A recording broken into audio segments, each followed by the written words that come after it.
Welcome to my YouTube channel, Lifestyle Tutorials. My tutorial today I'll be focusing on Kenya Revenue Authority as they celebrate their 25 years of being mandated by the Kenyan government to be the body that is able to collect tax. This is the tax man in Kenya. So I'll take you one-on-one on how to file nil returns. You'll come to this homepage, kra.go.ke. Then you'll come see here, file my returns. Once you click file my returns, you'll be able to come to home to this page where you are told welcome to iTax online service area.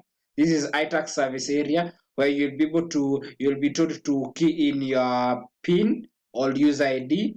Once you key in your user ID, you'll be able to enter password, then enter the security stamp and be able to log in. Once you log in, you will come to Kenya Revenue New Authority, this iTax page.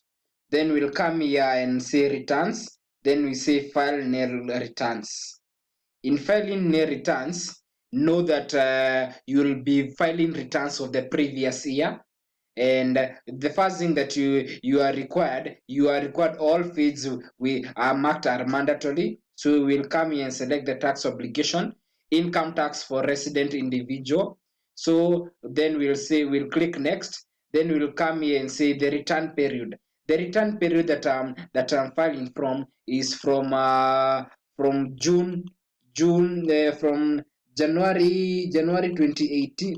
January is from January 1st. It says my return period is from 31st of first in back in January. It means this person had not filed the previous year. So what they'll be filing returns from 31st/01/2019 to 31st/12/2019. Once we submit, we'll be good to go. That is how to file NER returns. Thank you.